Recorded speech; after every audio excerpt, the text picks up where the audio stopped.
This is the Town of Lake Park, Florida Special Call Community Redevelopment Agency meeting for Wednesday, November 5th, 2025. The time is now 6:33 p.m. Can we please have the clerk take the roll call? Board Member Linden, Board Member O'Rourke. Here. Board Member Thomas. Present. Vice Chair Hensley. Present. Chair Machado. Here. Can we please all rise for the pledge?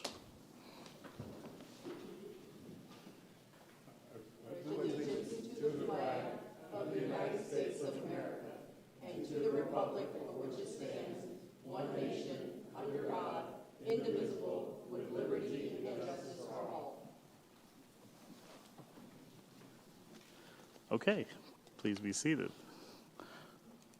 Next, we have the approval of the agenda. If there's any modifications, please say so now. Otherwise, I will entertain a motion.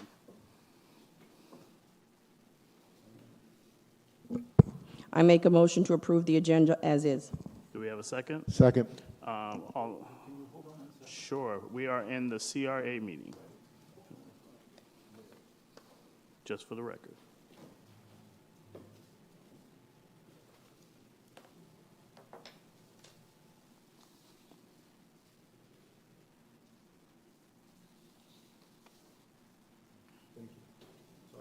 Okay, all set? All right. If all in favor? Aye. All opposed? The approval agenda passes unanimously. We have nothing on the special presentation report. I do have 3 public comment cards, and I believe they pertain to the regular commission meeting, so we will hold off till then. Right, that's where I'm getting to next. Public comment.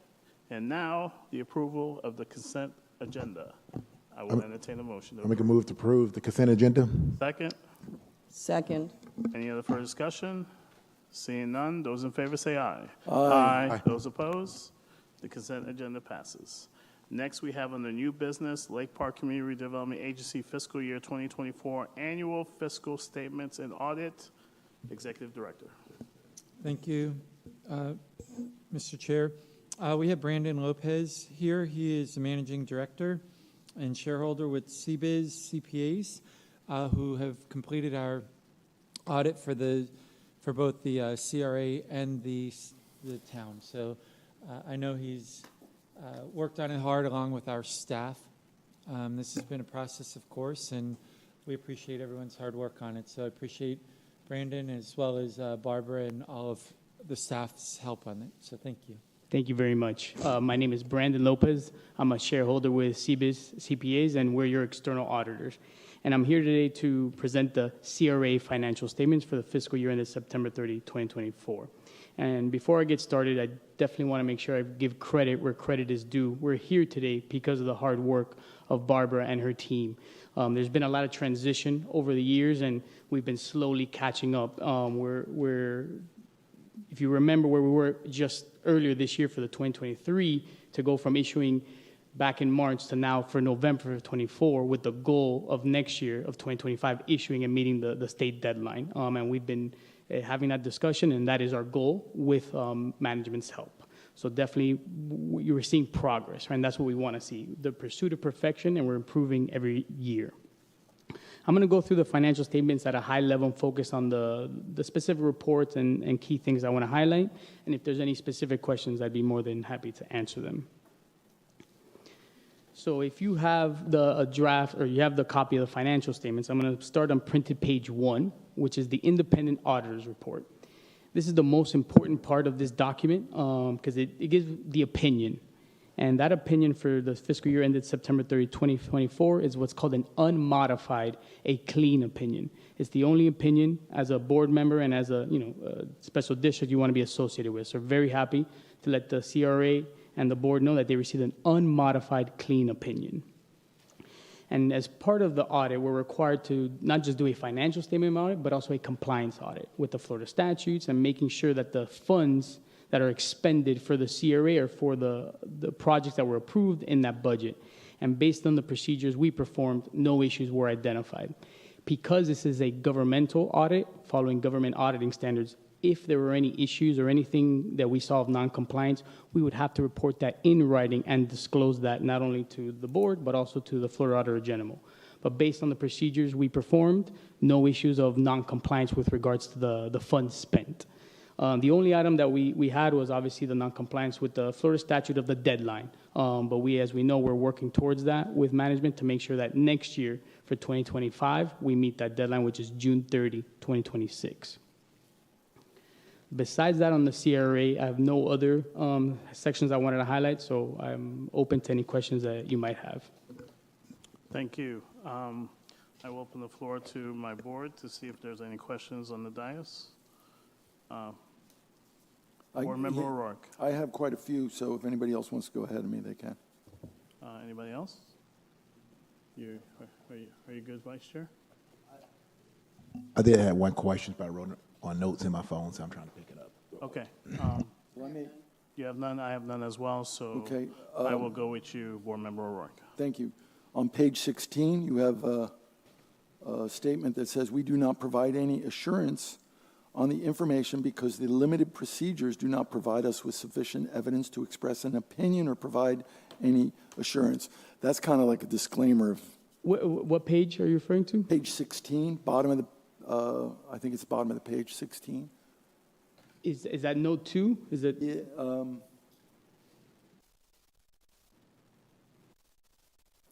it's page 2. It would Oh, be page sorry, 2 page in the 2. in the report. I'm sorry.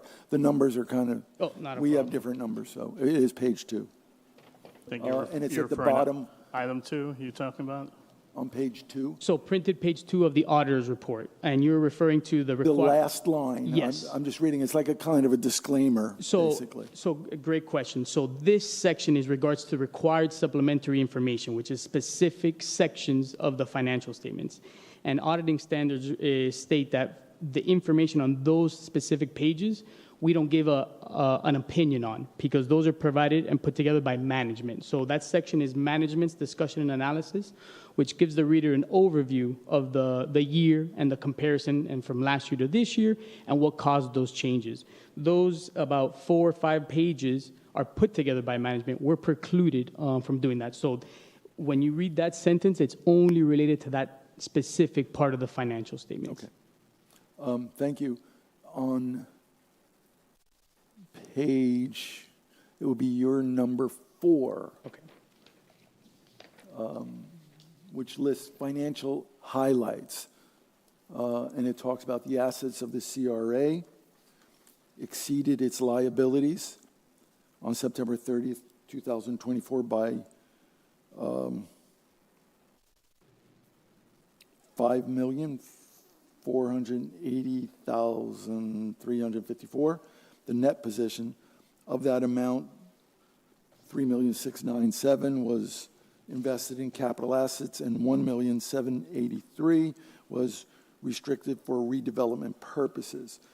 And then the next item you talk about, it says that you're reporting an end fund balance of $1,783,273, and the fund balance saw a change of a number, correct? That is correct. The number being 289,194 when compared to the prior year.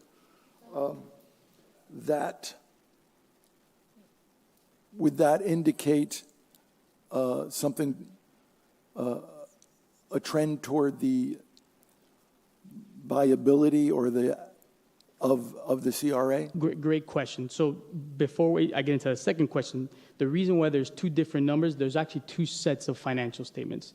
There is the government-wide, which is our full accrual. So that's where you have your long-term assets and long-term liabilities. So those first set of numbers comes from that.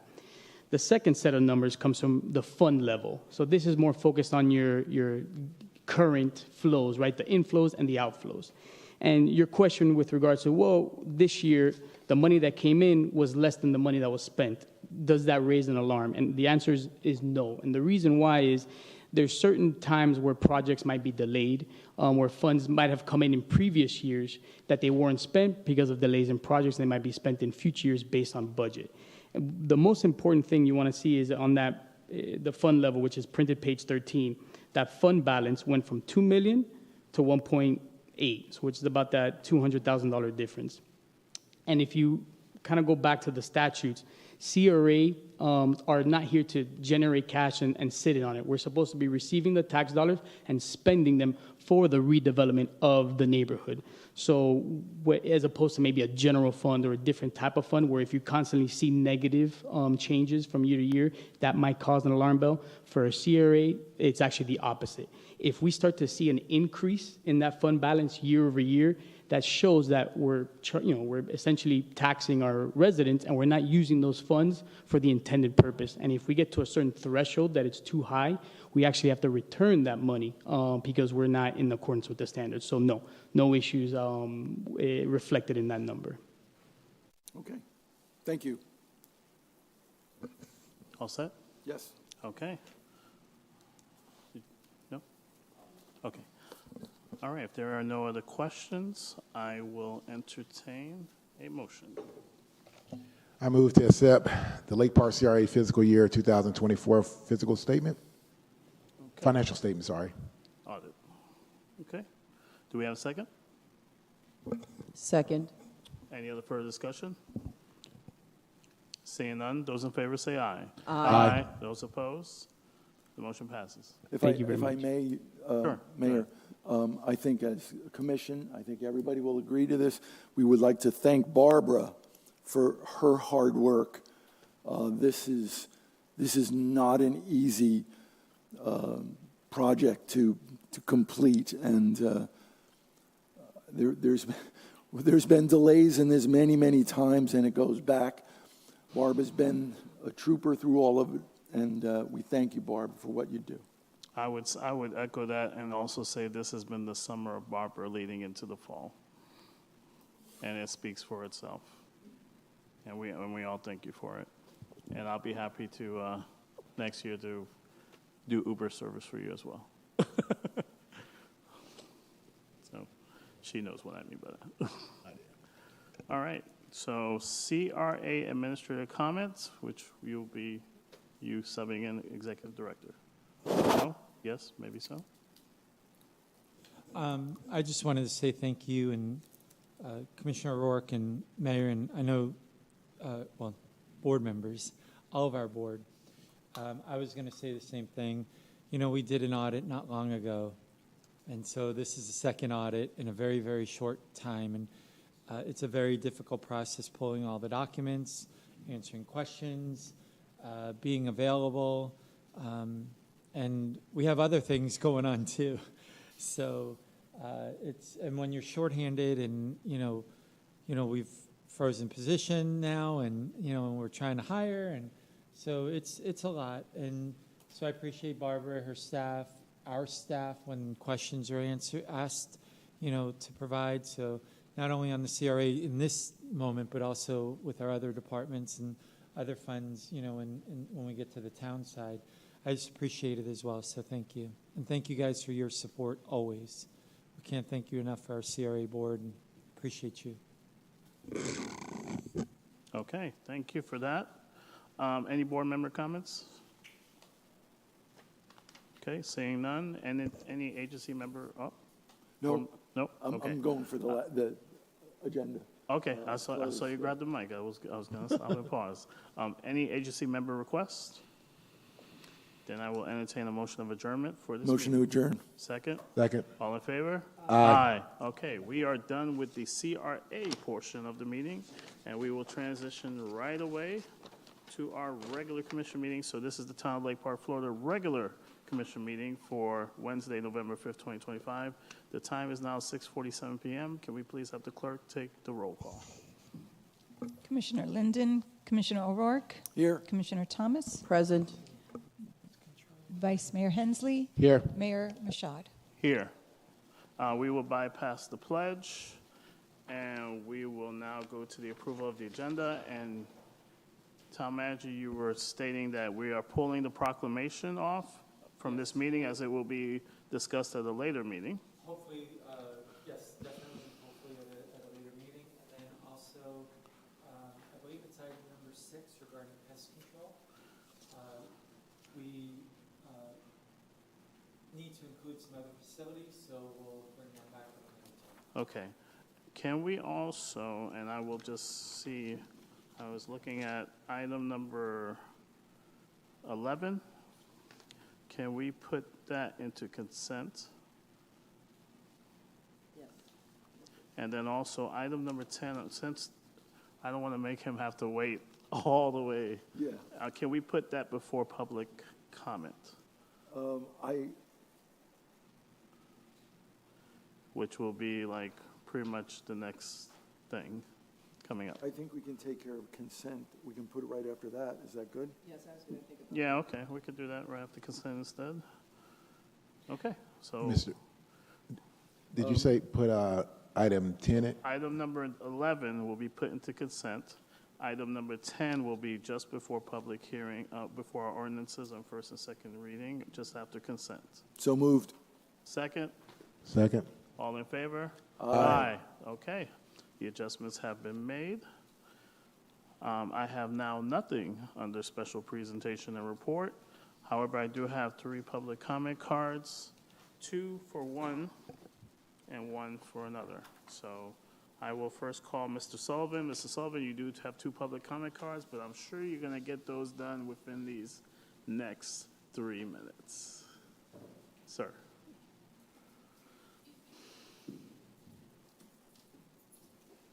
My name is James Sullivan. I live in Flagler. Oh, don't start yet. Wait till you get to the mic. Now go ahead. My name is James Sullivan. I live in Flagler. We have a matter of life and death to discuss this evening. Kids running around on bikes and stuff, especially after dark with no lights and no helmets. And right in the neighboring town of Riviera Beach on Blue Heron, one kid was killed and the other kid was seriously injured. Now, the state has failed to act on this problem, but Lake Park acted on the problem of golf carts in the city of Lake Park, so they could probably do the same on operation of electric bikes and stuff, especially with regard to safety equipment they must have, and they have to ride on the edge of the street, not in the center line, and things like this. And the problem is real. In fact, I just learned of a problem in Jupiter in March of last year where a kid was killed on one of these little electric scooters. And I heard about a problem in the San Francisco area where 2 kids were riding down a hill and tried to make a swift turn at the bottom, slammed down the street and was run over by a truck. And we should make an ordinance, just like we did for golf carts, saying how they can be operated within the town of Lake Park. As Roque said, it's a statewide matter, which it is. And we can't do anything on the state side, but we can sure do it like we did with golf carts in the city of Lake Park and make Lake Park safer for the kids instead of letting them get needlessly killed. And that's all I had to say on that. And the other matter is something we all know. Every time we put up new buildings and stuff in town, the property gets reevaluated at a higher rate, and they charge them more taxes for a city that is not as good for living conditions as before. In other words, you get screwed double way. And we need to do something about that because it's hitting all the regular people of Lake Park, including myself, hard. And this needs to change because we shouldn't be penalized for the doings of other companies putting up buildings and stuff and sending up the artificial cost of land in town. That's all I have to say. Thank you, Mr. Sullivan. Mr. Steinhauer.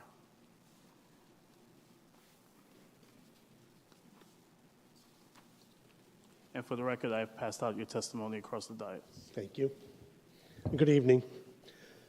Tonight I'm speaking on behalf of the Friends of the nonprofit Lake Park Society for the Advancement of Civic Engagement.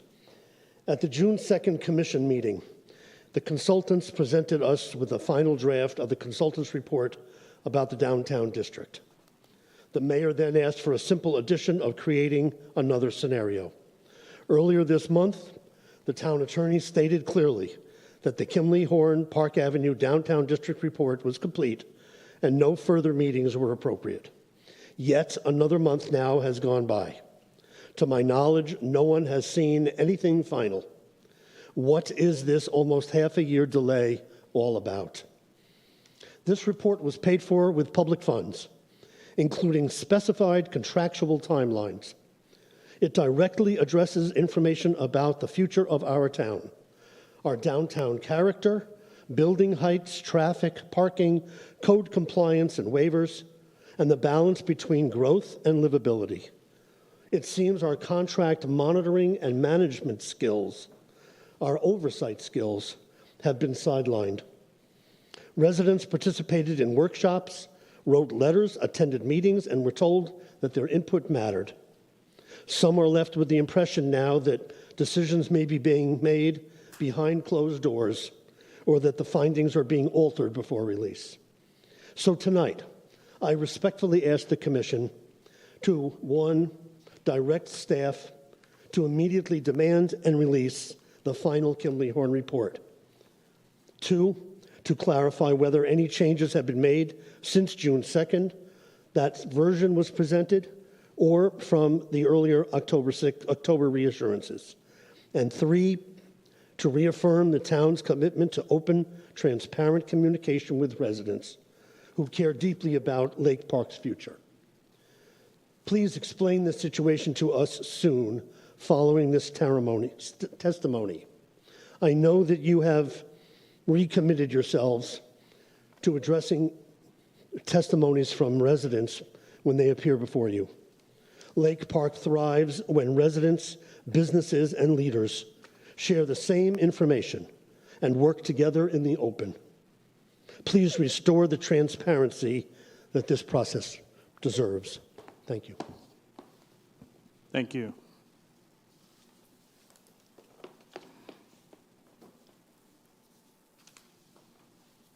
Okay, that's all the public comment cards I have right now. Next, we have the consent agenda, and again, for the record, item number 6 was pulled from consent, and we will address that afterwards, after we also deal with item number 11. 10. We will do item number 10 first, then 6, but for right now, we are dealing with the remainder of consent agenda, and I will entertain a motion. I move to approve consent agenda items 2, 3, 4, 5, 7, and the added one, 11. 11, yes. Do we have a second? Second. Hold on one second. Town Manager, do you have something you wanted to add? I just wanted to wait until after you guys had I just wanted to bring up something if I Okay. could. Any further discussion? Go. Thank you. The one item I did want to just bring up super quick is the item regarding the P3 financial analysis or the appraisal. The group that we have included or requested that you guys consider, Duke and Partners, is a group out of Broward County. They are very familiar with municipal marinas and surrounding areas, excuse me. And this was a group that we've mentioned in multiple meetings as well as correspondence that we were looking to bring forward as a result of our conversations with Forest Development, that they wanted us to have a number brought to them on what we felt would suffice to support the long-term financial viability of that project and our community. So this is a third-party independent group that would help us to determine what those numbers would be that we would recommend to Forest Development within the comprehensive agreement revisions. Staff has completed the revisions to that. On our end, it's, we've forwarded it on to our attorney now to do all the legal work on it. This is about a 3-month process to go forward with the determination of what those numbers would be, not just for the marina, but for the surrounding areas as well, all part of the project. The one area that I do want to make sure is very clear, this group, Mr. Baird and I were on a phone call with one of the attorneys for a partner, possibly the developer as well. And we were notified that one of the attorney's clients has also utilized this firm or is utilizing this firm. So the town attorney and myself reached out to Mr. Duke, confirmed that there are no conflicts, and I wanted to make sure that that was clear to you all before you voted on it. We put it in the agenda item, but wanted to make sure that the town attorney was aware of it as well, and we've looked into it and feel that it's good to go forward and no conflicts. Brett, I don't know if you had any additional comments? No. Okay. No. Okay. Mayor? Sure. I'm sorry, it Commissioner appears that this item is being discussed now. I'd like to add a question with regard to this item. Sure. When the evaluation committee was done, one of the members of the evaluation committee did not evaluate and simply just stated which one was the top and the second. How did that happen? This was piggyback. There wasn't an evaluation committee. This is a piggyback item. So that might be a different item that you're talking about, but this is a piggyback. Or actually, it's not a piggyback. This is an exception, or in our code, we have exceptions where we don't have to go out to bid. And this is, as a real estate item or a brokerage item, we did not have to go out to bid, competitively bid. So it's an exempt item, and we outline that in the agenda item, the section and the exact exemption that it is. The summary says, as a result, the town issued a request for quotation for the pest. Oh, I'm sorry, that's the wrong one. So maybe that's where I had it. Okay, hold on.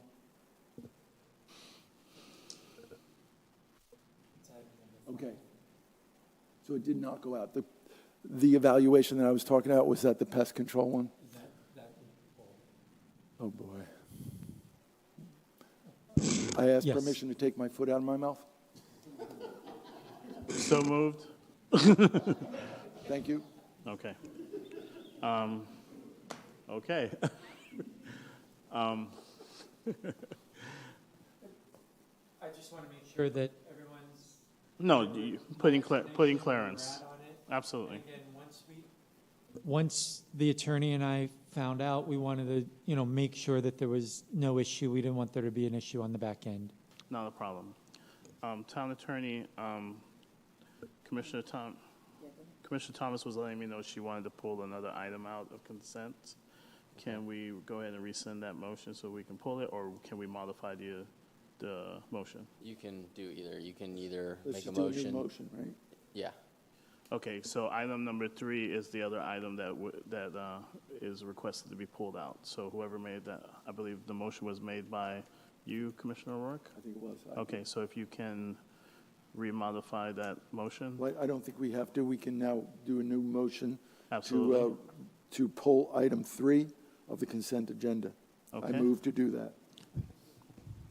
Okay, so we are pulling item number 3. Do we have a second? All in favor? Aye. Okay, so now we're back to the rest of the consent agenda, and we are making a motion to pull. I mean, we're making a motion to approve that, correct? As amended. As amended. So moved. Anybody? Move. So moved. Second? Second. Second, so moved. She- Yes. did say We so have a moved. we have a first and a second. All in favor? Aye. Okay, the consent agenda passes. Okay. I will go to first item number 10, Town of Lake Park fiscal year 2024. No, actually, we're going to 10 first, so we can get that out of the way, then 3.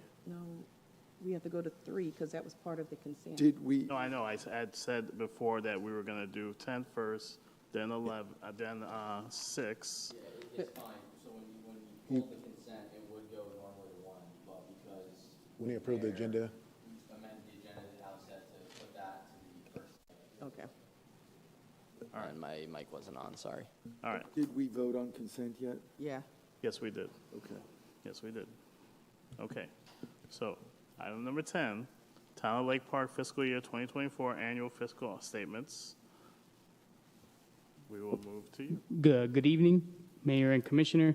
I'm here to present the fiscal year ended September 30, 2024 ACFR for the town. Again, I want it on the record. We're here today because of the hard work from Barbara and her team. When it comes to an audit, there's questions, there's support that's needed. Whenever there was information needed, whenever there was a question, Barbara and her team were there to answer those. So definitely want to make sure I get this on the record for the town meetings. Again, I'm going to highlight certain areas, and if there's any specific questions, I'll be glad to answer them. So the most important page is printed page 1, and this is the independent auditor's report for the town's financial statements. And again, the first paragraph is the opinions paragraph. And this opinion reads as what's called an unmodified opinion, a clean opinion. Again, for the fiscal year ended September 30, 2024, the town received an unmodified clean opinion. The next section that we go through is printed page 4, management's discussion and analysis. These documents are very lengthy and there's a lot of information, but if you read anything in full detail, the MD&A does a great job of summarizing the year compared to last year, what those fluctuations were and what caused them. So it's a good section of the financial statements, and this is coming straight from management, right? So us as auditors, we're precluded from writing this because this is management's discussion. When we look at the financial statements and the numbers, one of the procedures that we're required to do as part of the compliance audit is we need to take a look at the town, and we do a 5-year trend analysis. And we also compare the town to its peers, and those peers are given to us by the Florida Auditor General. And based on that analysis, if there were any metrics, if there were any identifiers that would say, hey, we're raising some alarm bells, we would have to report that in writing in this report, in the compliance reports. No issues were identified based on that trend analysis. One of the things that we do highlight, though, in the financial statements as a requirement is if there's any fund that has a deficit fund balance, and we have that disclosed in the financials related to the marina, but we disclose in the financial statements what are the plans that the town has to remediate those. And over time, the goal is to see that come to fruition. But besides that, no issues identified based on the audit that we performed. Not only is it a financial statement audit, it's a compliance audit. And a little bit more as compared to the CRAs because the town receives federal awards, right, federal funds. And once you spend a certain threshold, we're required to perform what's called a federal single audit, where we're looking at not only the compliance, but the internal controls over compliance of that federal award. And the section that I want to highlight is on printed page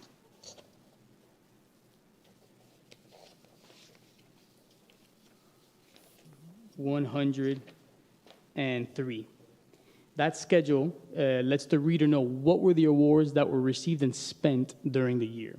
And for the year that we're auditing, the program that was the major program was the CDBG project. It was about $1.3 million for the fiscal year ended September 30, 2024. We were supposed to audit that. We were supposed to take a look at the expenditures and make sure that the money was spent in accordance with those terms. And based on the procedures we performed, no issues were identified, not only in compliance, but the internal controls over compliance. So what are the processes that we have in place here at the town to make sure the money is being spent, that somebody's reviewing it, the reports are being submitted on a timely basis to the agencies. So no issues were identified there. And again, lastly, as far as the compliance issues, the only items that we did have to report, which was a repeat finding, is obviously the non-compliance with the deadline of the Florida statute. But if you remember where we were last year, we had some additional findings. One of them centered around IT, the IT environment not having a formal IT policy. That was actually remediated in September 30, 2024, and that's reflected in our results where we conclude we had this finding last year. It was resolved by the town, by management, and it is not a repeat finding in 2024. So again, high level of the major points of the report, but I open it to any questions that you might have. Okay, thank you for that. I will open the floor for any questions from the dais. Commissioner O'Rourke. Thank you. I'm having trouble matching up the pages here. 'Cause Sure. there's like when they put the agenda together, they put the page for the agenda Gotcha. over the numbers of I think it's page 22. Okay. I believe. It deals with the proprietary funds. Yes, With the proprietary funds, they're supposed to be self-sufficient funds, is that correct? that is correct. And the Marina Fund clearly is not, is that right? That's correct. Okay. Where's the money coming from to supplement the Marina Fund? So those funds currently, and that's why you have a deficit unrestricted, those funds are being transferred in from other funds at the moment. But if you look at, on a cash flow basis, the Marina Fund is essentially breaking even on a cash flow basis. Where we come into a deficit is when we take into a full accrual, we have the depreciation of assets that we've paid for in previous years, and we're now depreciating those funds. So if you take a look, the change in net position this year was a negative $236,000. But if you look at your expenses, depreciation is $540,000. That's a non-cash accounting adjustment. So if you take that out and you back that out, when you take a look at the cash position, it's essentially breaking even. But from a GAAP perspective, a full accrual, you need to take credit for that depreciation of that asset because you never took that expense into account in the year that you purchased it. So over time, essentially what this is saying is this asset is depreciating, and if we don't have the funds to repay it or fix it in the future, we're going to have a problem, right? And that's where we're incurring that deficit. It's not a current deficit that we need to resolve right now, but it's essentially letting the reader know in the long run, there's going to be a problem if we don't remedy this issue. And the depreciation number of about $500,000, does that apply to the facility that's there? Correct. You're right. So that is in relation to the specific capital assets for the marina, and those are depreciated on a straight line basis. So if we look at the financial statements on that the previous page, 21, we have about $4.3 million of assets. 1.8 of those is depreciable, and that is what's being depreciated over the term and the life of that asset. Okay, and when you analyze this, when you do the audit, you discuss with the town their ideas how to resolve that issue. Is that correct? Right. So as far as the financial statement on it, what are we required to do is make sure that the numbers are materially correct, and if there's a deficit, we're required to disclose that along with management's and the town's plans, future plans to remediate those, and disclose that in the financial statements. And to create a place where we're going to move away from the deficit that is causing the depreciation that's causing the deficit. You stated in your report that it's part of the plan of the P3. Is that correct?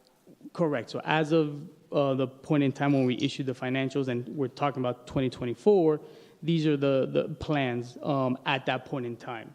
Next year, when we go to do to 2025 financial statements, we'll see how that fund is performing. If we still have that deficit, we will discuss with management in the town what are their plans to remediate that. Okay. Thank you. Okay, any other questions? If not, I will entertain a motion.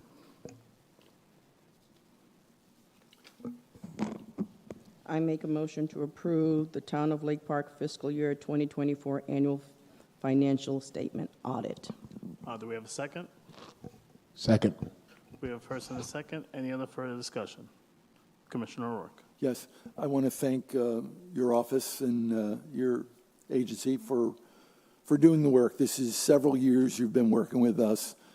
I know it hasn't been easy, but it's been made easy again because of Barbara. Hi, Barbara. And so thank you for what you're doing for our town. Okay, thank you. And we all echo that same sentiment. So, any other further discussion? Nope. Seeing none, those in favor say aye. Aye. Those opposed? The motion passes. Thank you very much. Thank you. Okay, next we will go to the two items that were pulled from consent. I will start with item number 3. It is Resolution 861125, Security Services Harbor Marina Renewal United K-9 Special Patrol for $63,336. Commissioner Thomas, you pulled this item from consent. I will let you begin.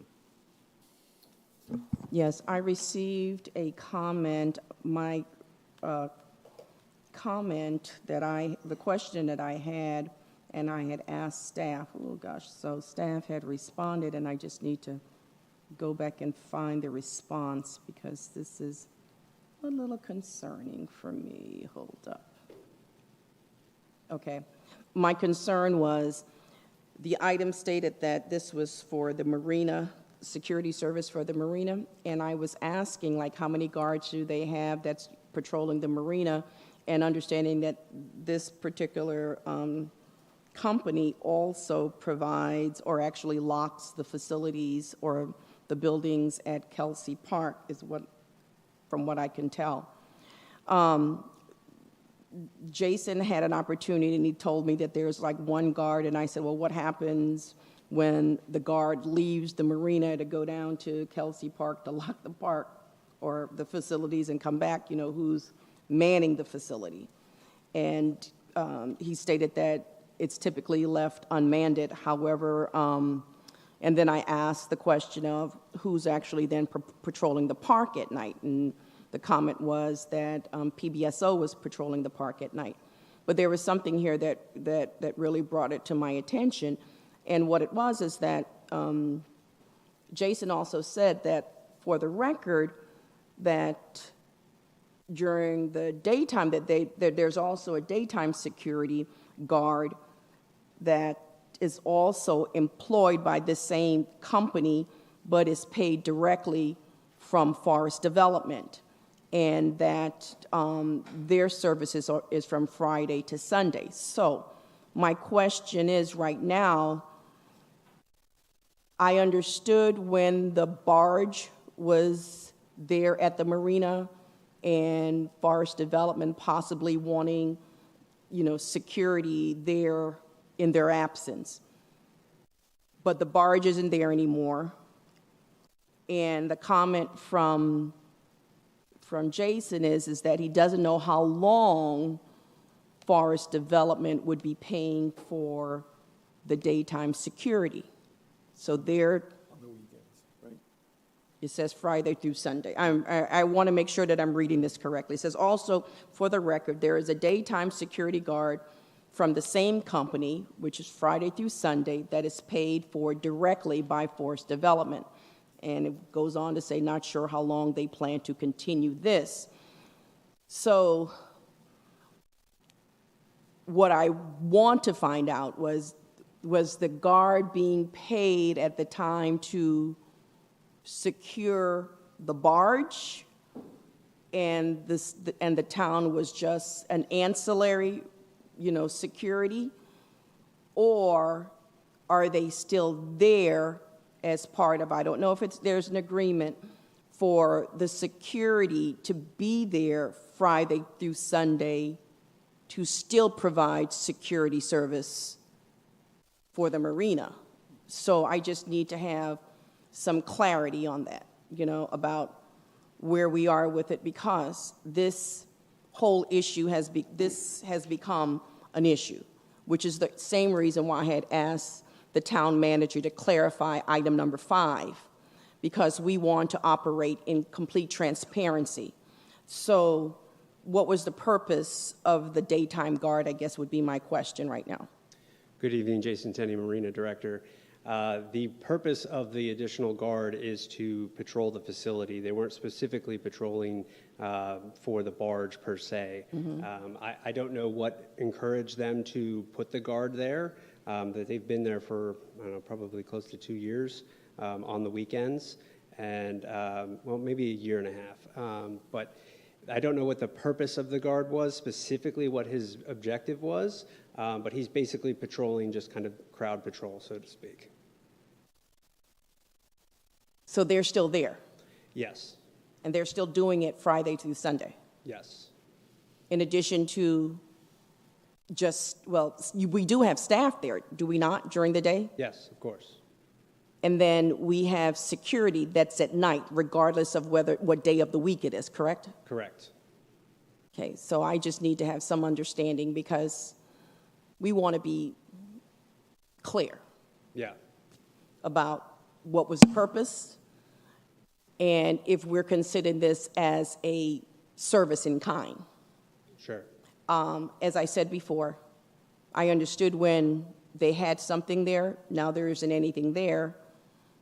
And since there was no agreement or understanding of why the guard was there initially, Yeah. I would like to know what they're there for. Sure, and I will say the nighttime guard, in addition to going to Kelsey Park, he does also patrol the Winn-Dixie, which is the building that's owned by Peter Batarian and Forest Development. That's another service that has been added to their plate since they have their own relationship with Forest Development. I have no problem with that since they're, patrolling the whole area, keeping, an eye on everything, so. Town manager, I just don't want the town to, at the end, be responsible for inadvertent funds, right? Because they were patrolling or providing service to the town when I don't believe we had any agreement as it relates to that. I completely agree, and we'll sit down, we'll talk, we'll verify with the security company that this is a service that's not a town service. It's helping to support the town, but it's not a town service, and we'll confirm that. And then, Absolutely. in addition, also find out if their security is also in relation to the Knowledge project itself, along with any properties that they may have acquired, which i.e. the Winn-Dixie property, as well as the property that's right behind Dunkin' Donuts, which is also theirs as well, I believe. Okay. Okay? Vice Mayor. I just want to say, and I agree that we want no surprises at the end. So I have a question, a spin-off question for that, because I kind of ride out there a certain time of the night, and I kind of get stopped by the security when I get close to those golf carts that advertise them. Are we charging them to park there to advertise, or that's part of the security? Because I get stopped when I get close going to those golf carts. You're referring to the Forest Development golf carts? Yeah. Mm-hmm. We are not charging them for the golf carts per se, but we still are charging them for the dockage where the barge used to be because they have not yet refurbished the area. Okay. That conversation probably need to have along with the security if we're going to talk about them on the town. Paying for something for the town because they're getting free marketing and free storage, pretty Absolutely. much. So, And just so you're aware, we addressed that recently, or we are addressing it with the boat clubs with the signage as well. So we need to do that and be consistent all the way through. Okay. Absolutely. I have something. Commissioner Rourke. With regard to the boat clubs, the security should not also be doing what I witnessed, ferrying people from parking areas to the boats systems themselves. That's not part of the service for the boats. If the boat service wants to do that, I don't know how we have boat services in our marina now with as many unoccupied slips as we have. I don't know how that happened, but they moved the barge out, and part of this process of having a security there should not be part of servicing the boat companies. If they want to have people ferry, they should approach the town and get somebody to use their own service and ferrying system from parking to the boats.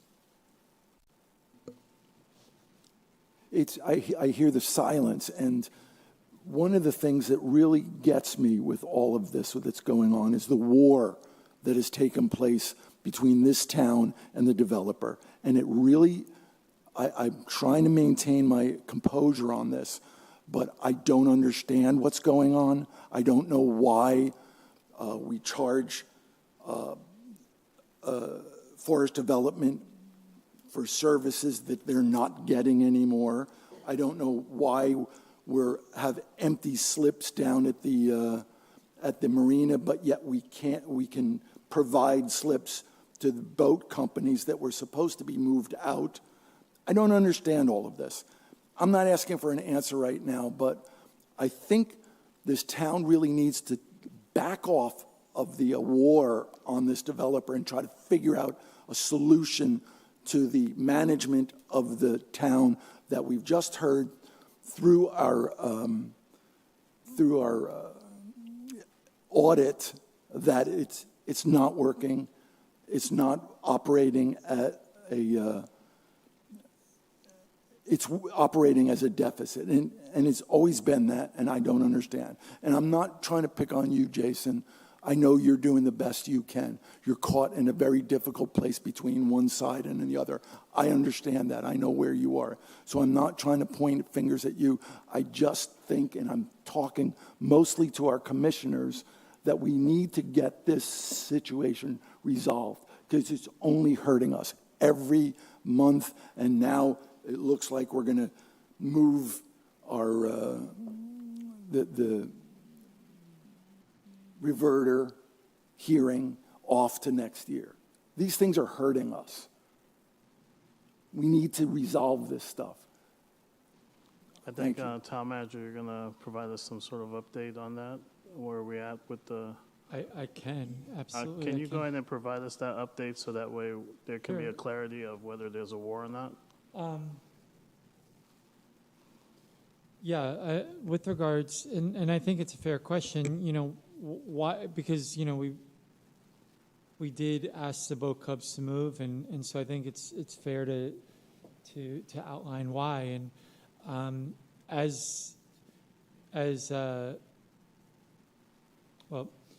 what happened with the deed restrictions is that the entire marina is not encompassed by the state deed restrictions. Most of it is.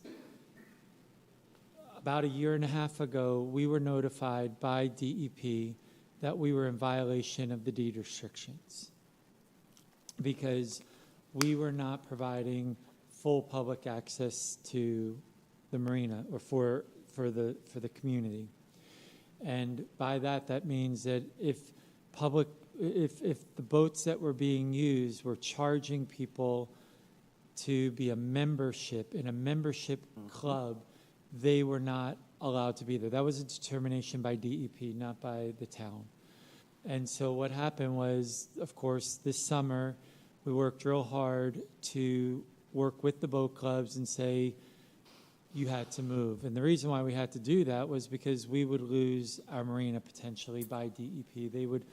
They would come back and take they had the opportunity to take the marina back if we didn't do something.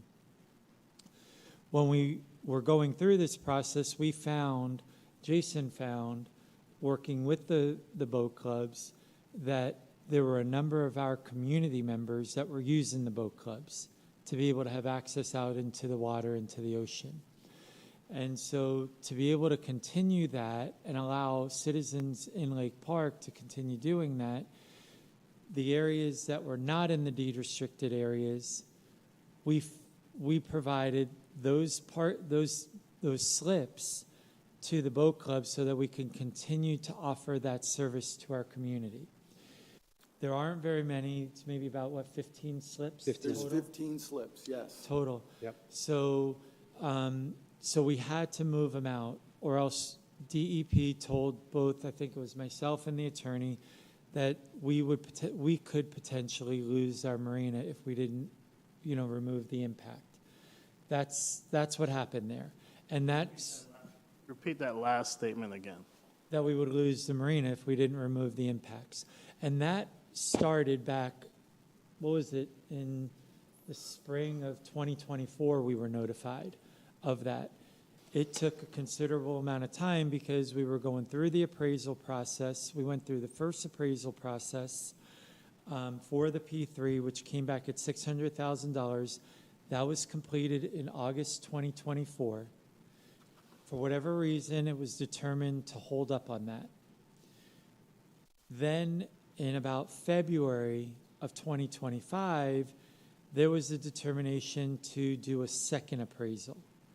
That second appraisal was to potentially keep the barge, the developer's barge, find out what that costs, as well as the boat clubs. The determination was made to do the appraisal over the entire marina to determine what it would be so that we had free access and we could do what we wanted in the marina area. That came back at over $10 million, that appraisal. Who requested that second appraisal? That was the developer. Okay, continue. The appraisal and the deed restrictions could have been addressed after August 30th. That's when the first appraisal came back. It was not addressed. A second appraisal was requested. That came back April, May, something like that, whatever the dates were. The developer determined that 10 million is a lot of money. The boat clubs determined that that was a lot of money because we were gonna share that with them. We can't put that on the backs of the financial, that financial burden on the backs of the residents. So the determination was at that point, let's go back to the 600,000. So almost a year has gone by, and we're going back to the same first appraisal. At that point, the determination came back, and again, through this whole time, from the time that I got here, in fact, and many of y'all know because we've had numerous conversations. We had one-on-one conversations.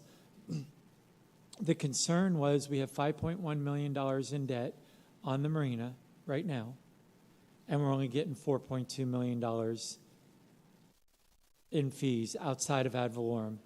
We do get some other fees, 10% on boat slips and things like that, but generally, we're still $900,000 in the hole. And that is only after 10, 12, 13, or 14 years, depending on when COs are provided. Because again, we get $1.2 million, which my understanding was one half of the $2.4 million that the town paid for the property where the hotel is supposed to go. That $1.2 million was supposed to be provided to us upon the deed restrictions being approved, and then we later found out that it's when it's recorded and all of those items were completed, which might have been a month or two later. Then the remainder of the $4.2 million, the $3 million, would only have been provided to the town following 1 year after CO of any one of the four components.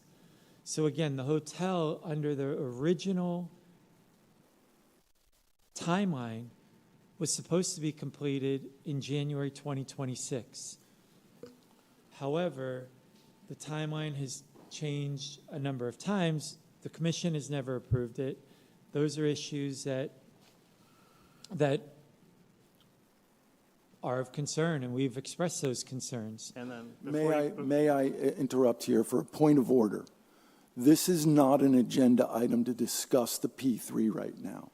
This is an agenda item to discuss the security process.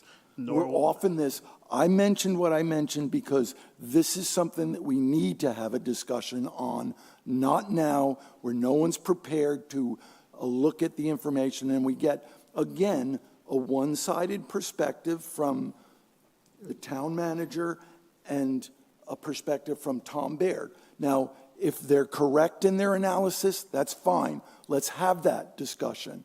This is not the appropriate time. So I will go ahead and go point of order as well. Since we're talking about not wanting to talk about, then we do not need to talk about whether or not there's a war, because there's not a war. He was stating facts, and that's just that. A question was asked and a comment was made about whether there was a war or not between the town and the developer. To his factual information it indicates there is no war. Okay. There's a situation. So if we're going to do point of order and talk about one thing, then we're going to talk about everything that didn't need to be talked about when the agenda item called for another of it. Okay. I ask that we bring this up at a different time. I agree that my frustration Yes. was brought up that process and that discussion. This is something we have to we have to figure it out. I believe we will. I'm asking, and it's not, at the time we ask for agenda items, I will make that motion to add that as an agenda discussion item, and we can discuss it at that time. Absolutely. And I believe we will also get through this within time and within the right things being implemented and everybody in agreement. Commissioner Thomas. Yeah, I do want to also make a point of order. I would not have known about the daytime security had I not asked the question on item number 3. It was my intent to just figure out what was happening with the security of the marina. I want to say to you, Jason, thank you. This is in no way directed to you, okay? This was information that I'm just following up because you provided that information to me. I do not feel that I'm at war with anyone on the dais. This is strictly a matter of clarification. And as a result of the information that you provided, I then directed my question to the town manager to say to the town manager, what is this? And I was making an assumption, and that's not good to make assumptions. But I was making an assumption because at the time I could see the nexus, the correlation of why possibly there was a daytime security individual. You went further to tell me that that person still exists. So again, it's a matter of clarification that I was looking forward to, and therefore I'm going to leave it to the town manager based on the question that I asked for us to know. I in no way mentioned a P3. I in no way mentioned Nautilus. I simply mentioned item number 3 and read what staff provided me. So with that being said, I'm done. Okay, thank you. Any other questions? Turn on my microphone. Any other questions on the agenda item? Vice Mayor. I do want to say I do not have any questions. I do not have no point of orders, and I am not at war. Okay. If there are no other questions, I will entertain a motion for this resolution. I make a motion to approve consent item number 3. Okay. I will second it because we're just talking about, and again, we're just talking about nighttime service, right? Correct. As it relates to this. Yes. Yeah, So I would, I think we're good at that. yeah, so I just we're want, okay good, on that. thank you. Okay, we have a first and a second. Any other further discussion? I just want to say they do a good job out there with the K9 dog security. I ride it there a few times a night. It's actually beautiful. So Yeah, actually, I go there every Sunday. I'm always out in the golf cart and I see it. Yeah. And I see him there. He's actually he's a gentleman, I believe, same gentleman, and he's. Are you he's- riding, he's- are you riding the security golf cart, or are you riding in your own? I secure my town, ma'am, Thank you. personally. Just so Call that for a the vote. residents in the town want to know. We can call for a vote. Okay? All in favor? Aye. All opposed? Resolution passes unanimously. Next, we will talk about Resolution 89 that was pulled from the consent as well. Resolution 89-1125, the agreement with Annual Pest Control Services Town Facilities, Northwest Exterminating. No? Oh, that was pulled completely the from consent. agenda. Off the Thank you. agenda. Thank you for the clarification. Moving on. We will go with ordinances on first reading. Ordinance 05-2025, an amendment on the comprehensive plan for the 5-year capital improvement schedule update, first reading. Town manager. Or Karen Galanga? Yes. Ms. Karen, please begin. Thank you, Mr. Mayor. I'll be very brief. Our department is requesting that the commission consider adopting excuse me, make sure I'm on the right one. Yep, wrong way. Adopting this amendment to the comprehensive plan regarding the capital improvement schedule. State statute requires that municipalities annually update their comprehensive plan with the latest capital improvements schedule. And as you know, we went through this process, and the CIP was adopted in September of this year. And with that, we'd recommend approval on first reading. All right, thank you. Are there any questions? Yes. Do you have a comment, Town Manager? I just wanted to make a quick comment. Sure, go ahead. Again, this is the first year that we incorporated in the CIP. This will be expanded, as we've talked about in the budget process.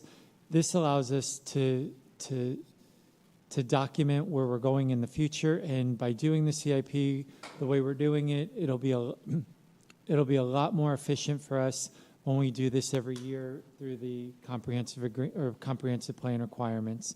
So I appreciate our staff and Barbara. Again, this went through our budget process. In the past, Karen and our planning staff kind of put this together, and this takes some work off of them, but it allows us to have a planning document going forward. So I appreciate it. Okay, thank you for that. Commissioner Thomas, you said you had a question. Yes, I do. I did have a question on item number 8, because I did send staff that I did not see Blakely Park improvement. I think a couple of agenda items back, we were looking at Blakely Park for stormwater storage and some improvements there.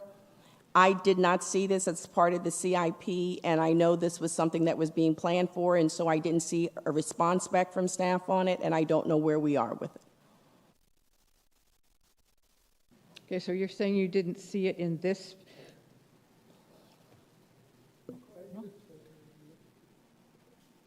So, Commissioner, just to give you an update on that project, we're still in the design phase. So we're still working with the consultant, which is MRA, I think it is. That's what it's called. Mm-hmm. And they are working on the conceptual, so then we could come, have discussion with the commission, have discussion with the public, and then we move into the phase 2, the fully development of the plan, and then we go to construction. Then we would know what the cost would be, so that then we would put it into the CIP? Yes. Okay. Yeah, so we're on conceptuals right now still. And we'll be in our next round in our CIP will be a lot more defined going into the full 6 years. Okay. So this was our first year. No. It was just that we had discussed it, and then we had programmed it, and I was just wondering why it wasn't part of it. And there was no response to it, so I'm just following up. Okay. Absolutely.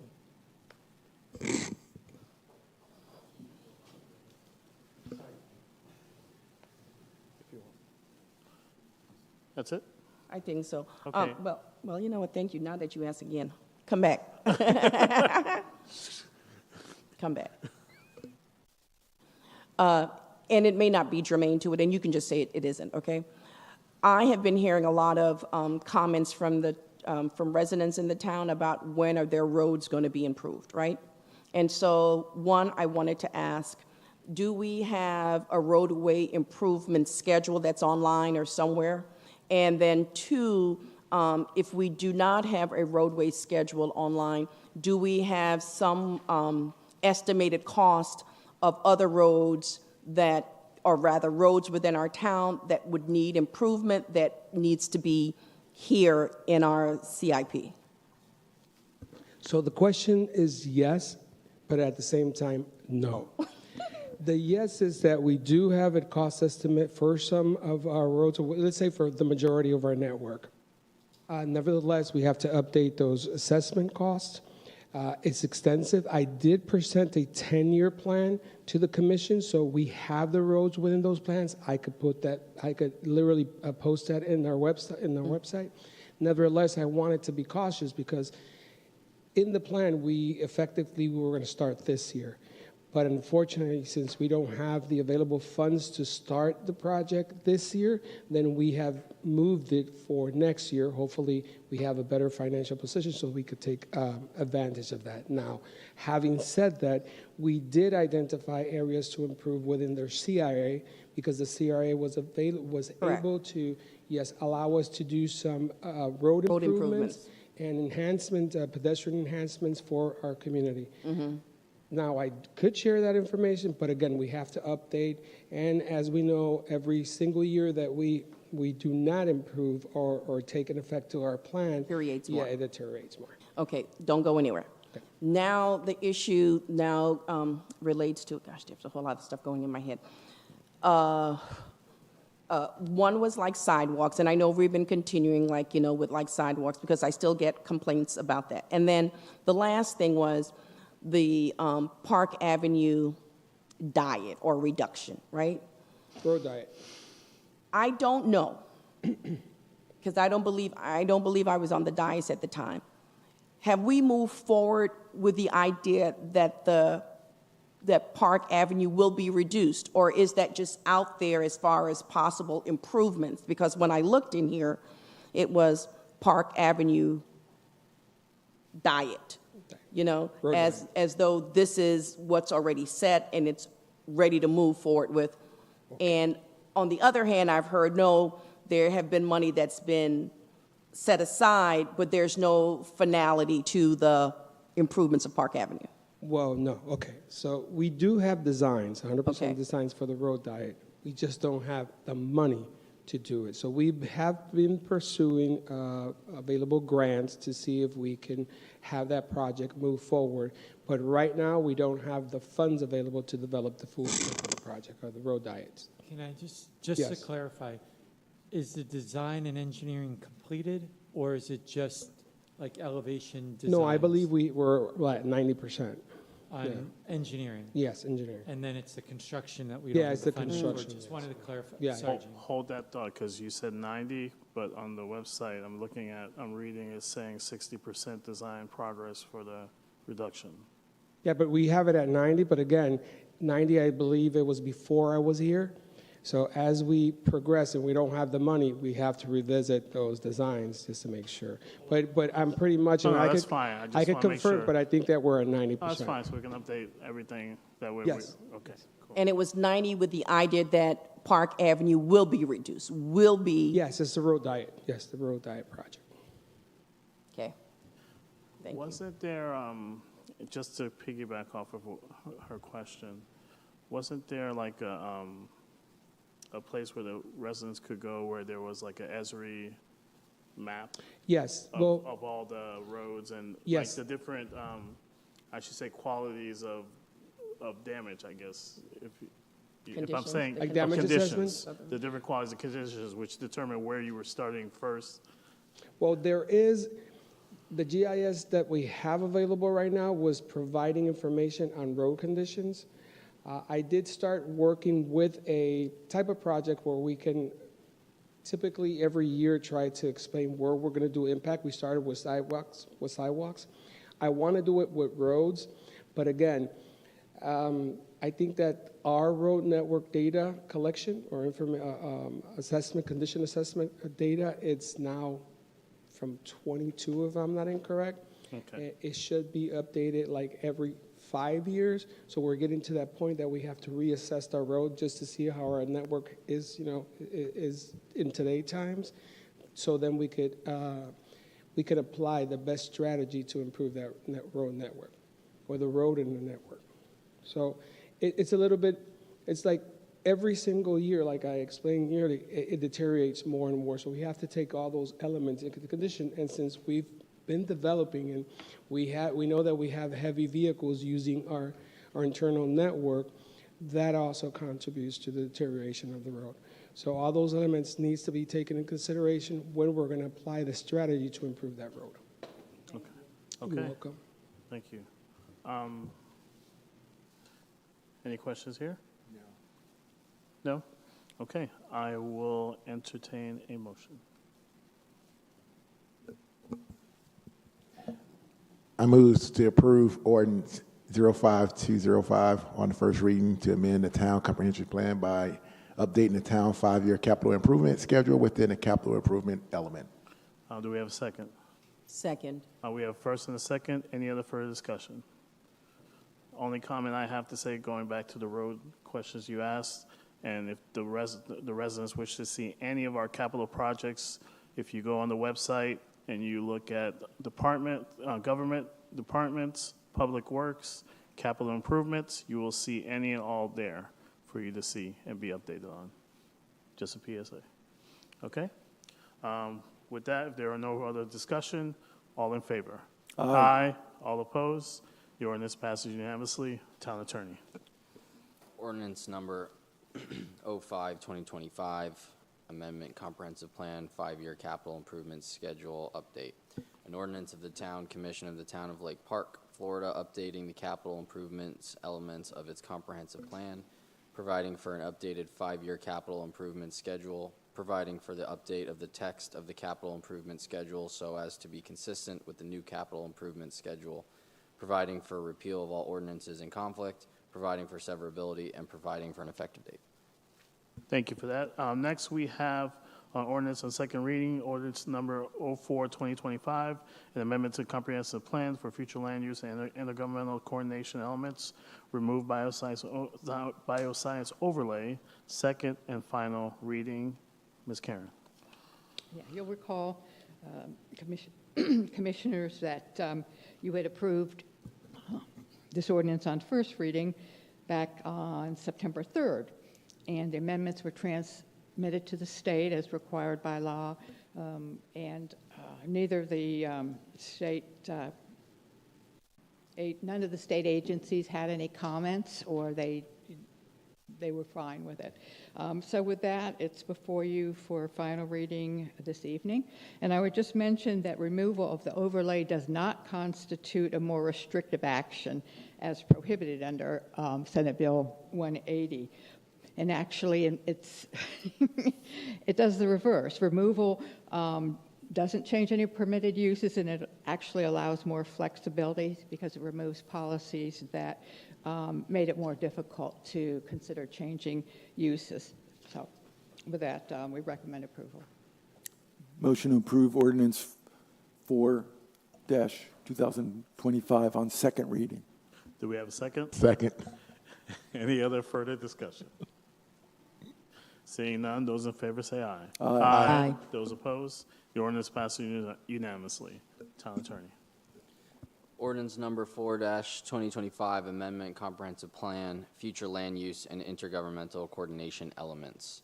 An ordinance of the Town Commission of the Town of Lake Park, Florida, amending its comprehensive plan, providing for amendments to the text of the future land use element and intergovernmental coordination elements, providing for the amendment to the future land use map to remove the bioscience research protection overlay, providing for the transmittal of the amendments to the Florida Department of Commerce, previously known as the State Department of Economic Opportunity, providing the repeal of laws in conflict, providing for severability, and providing for an effective date. Thank you for that. That is all our agenda items, so I will move over to Town Attorney for any comments. None, other than I think Tom wanted me to cover tonight so he didn't have to read those 2 long titles. Sounds like a Tom move. I now see why. No problem. Thank you for that. Thank you for being here. Absolutely, absolutely. Town Manager. Sorry. Thank you. Real quickly, there was a comment earlier, and I just do want to address it with regards to the PUDD. The schedule for that item to come back to you all. Sorry, I'm pulling it up. First of all, there was a comment tonight that the PUDD report was completed. I believe during the meeting I had mentioned that it was still in draft form, and it was not completed. I know that it may have been mentioned that it was completed, but it was not. I had reached out to, Nadia's out, so I had reached out to the consultant and they were finalizing the report. So it's still not been fully completed. I haven't seen it, so I don't know what changes. We'll be happy to share that with everyone as soon as we get it, of course. We are looking to bring it to the local planning agency in November, December, then to the town commission in December, January, and then transmittal to the state in December, January, and then final approval in March. Now, the town attorney has also, been, one of the delays was Senate Bill 180. That was the big issue, what's happening. I will tell you that Senate Bill 180 has, there's a lot of support in the legislature apparently this year to amend that bill and take away some of the restrictions that are holding us from going forward, or other communities. I heard today at the North League of Cities meeting that is one of the top priorities of the board of directors for the League of Cities. And that's going to be brought up to the legislative delegation, I believe, next week, that Senate Bill 180 needs to be addressed. The town attorney has provided us with a memo that there may be some areas in the proposed recommendations that would be considered restrictive. So that schedule that I just read to you may not be able to go forward, depending on how you guys want to go forward. The legislative session's early this year, so it may allow you to proceed forward, and then, pull back if something doesn't change, kind of run it concurrent, or you just wait and see what happens with the legislature. Of course, we're part of the lawsuit. We committed to do that, so we'll see. But again, there was never a final report, and it was in a draft format. So I just wanted to be clear on that for the community. And I apologize if there was any misunderstanding that it was finalized. But again, the big delay was, how do we go forward? How does Senate Bill 180 impact us with that? Some other comments. Of course, next week is Veterans Day. We want to say thank you to all of our veterans, everyone who served. We thank you for your service. We can't thank you for everything you do to keep our country safe. And we will be honoring our veterans on Tuesday, November 11th, and all of our offices will be closed. The sanitation schedule will be altered, and there won't be service on Veterans Day, so we'll have that information put out as a press release and on our website for any changes. Community development wanted me to remind the commission that the top out event for the new Avalon Bay project, which it's amazing how quickly they're going up, will be held on this Friday, November 7th, from 12 to 3. Town Commission is requested to be there at noon, so that way we can, kind of go on a tour together and kind of learn about it together. Special events, we have a lot coming up over the next few weeks and months. Of course, we have Thanksgiving and different things, but we have our holiday celebration on Friday, November 5th from 6 to 8, and of course in our town green, and of course all that information will be provided on our website and in our newsletters and in our social media. Holiday decorating contest, sign-up started the other day.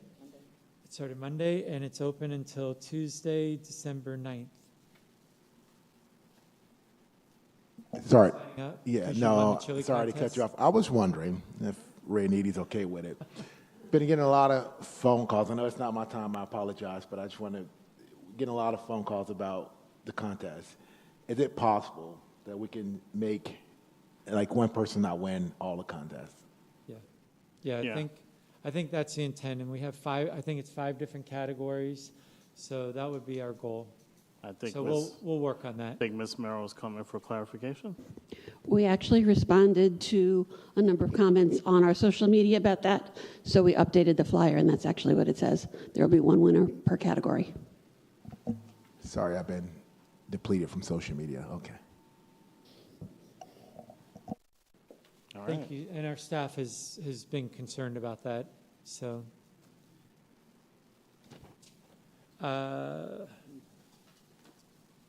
And then finally, there's the legislative conference that's upcoming in December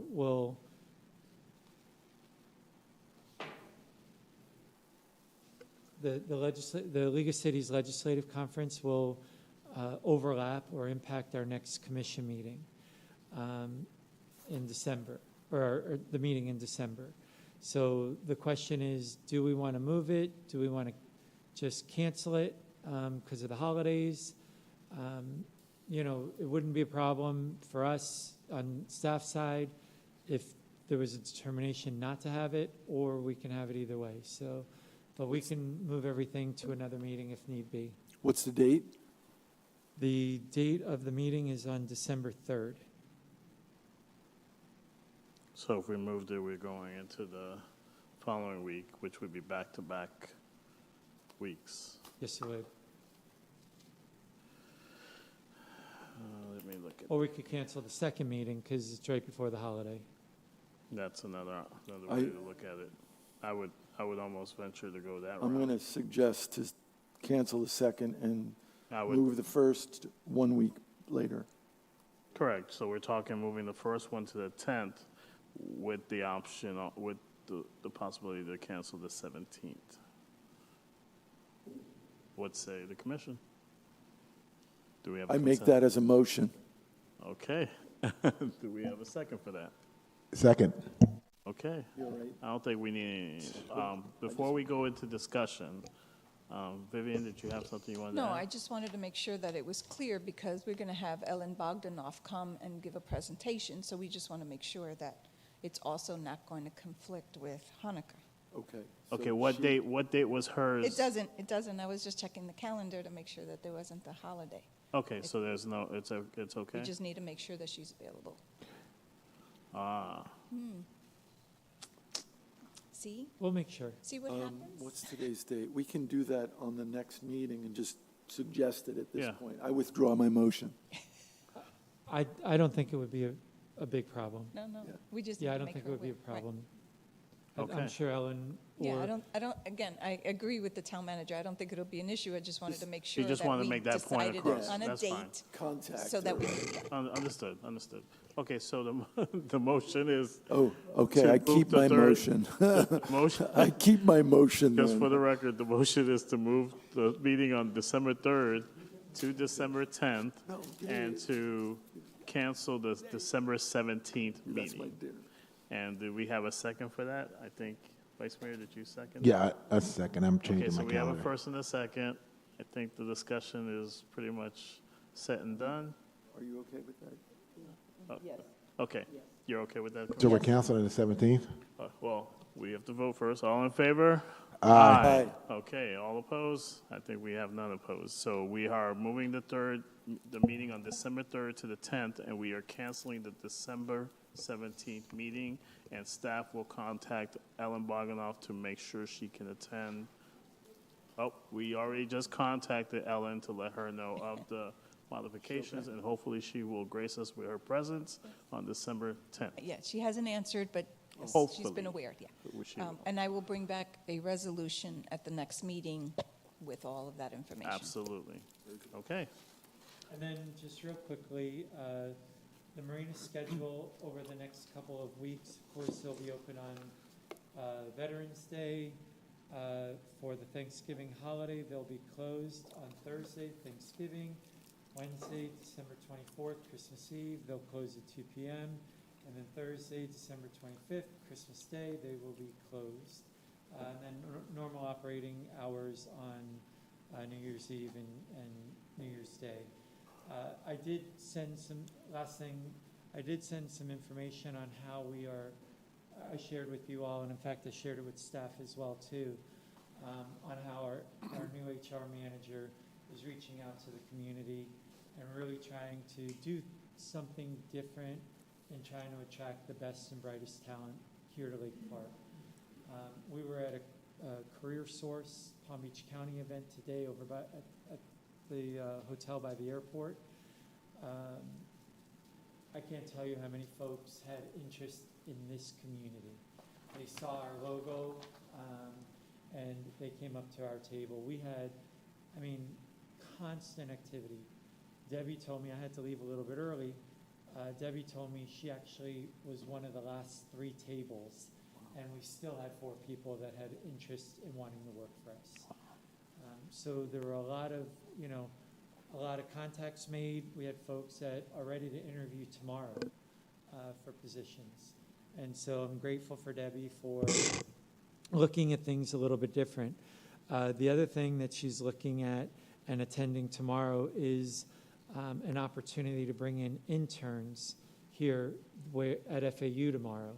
She's attending a program where FAU will pay for the interns, and we're hopeful to bring back a couple of folks that will not only gain experience and have resume builders and support our staff, but be able to improve and grow our customer service and our level of productivity.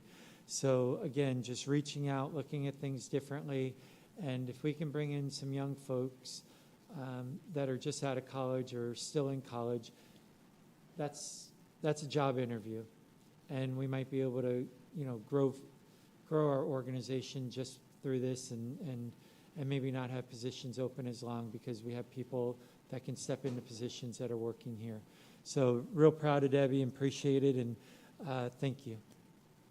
Okay. I think we have an update coming to us from Merrill for Ellen, correct?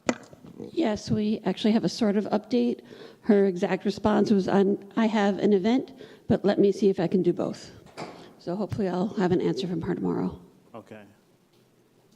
Okay. And if need be, we can always, move Yeah. it to another date. Correct. We also have the option to keep the meeting from the 3rd to the 10th and cancel the 17th if we have to make that adjustment. Could we? Or I think we Well- moved to the 10th. We could keep the 17th and cancel the 3rd. Correct. So That the would be issue our was the other option. 3rd, that there's Okay. going to be an issue because of the conference on December 3rd. Right. That you all won't be available, so we can, Move to Make that- 17, cancel correct. 3. correct. Correct. We can do whatever it is. Correct. We'll do it. We'll figure it Right. out. That, which is what I was saying. This is not an insurmountable problem. No, it's not. It's not. Anything else, Town Manager? Yes, sir. Okay, any commissioner comments? I will start on my right with Commissioner O'Rourke, who is smiling, and I know where he's heading with this, I think. That's one again. Oh, God. No, it's not going. We're not going to talk football right now. The Super Bowl is in April, just remember that. That's exactly. April, not February? There's a joke in there. Anyway, Depends on who they pick. I get very animated and excited about the issues with regard to what I did when I was mayor, when I was on this commission, things that were planned many, many years ago. And I get very frustrated not seeing them to come to fruition. My comment about there being a war, it was not meant and directed at anyone personally. I just feel from that frustration that I have from what I've done in my prior service on this commission to what I see going on now. And I'm going to give you an example here. Mr. Reed, the comment that the boat clubs are servicing our community, I'm not going to single you out, Jason, but I know that the boat company doesn't give you information on who rents their boat. I know that. So to say that the community is using our boat clubs, it's not. It's the North County that's using ours. If that's what we want for our marina, then that's that. But we have to understand that Peter Batarian and Forest Development entered into an agreement. I understand that that agreement has holes in it. I've been saying this since March, whatever date it was that I got sworn in. I've been saying the same thing. Let's figure this out. The more delays we have, the worse our financial situation is for this town. That goes with our CRA, movement into our PADD to prevent development from happening in our downtown area, prevents our downtown from growing, prevents businesses from going in there, creates a problem that is exacerbated because there is now a sunset time for our CRA, and we're losing because we can't get these projects off the ground, projects that we need because the revenue in this town is not adequate right now enough to address the issues that we need to look toward in the future to solve problems in this town. We've discussed them, the CIP, all of those things. We need revenue to take care of this. The Public Works Director said those exact words. So if I offended anybody, it was not meant to offend. I feel passionate about this, and I'm sorry that sometimes my passion makes me say things like there's a war. But I implore all of you, as my friends, as my colleagues, that we got to get this thing solved, and it's got to get solved soon. So that's all I have to say. I have one more thing that I'm going to add that's completely off the topic of what I just spoke of, and that is that I believe there's a car show this Sunday. Correct. And I wanted to remind, I don't think anybody talked about that, but there is a car show. It's the Veterans Car Show.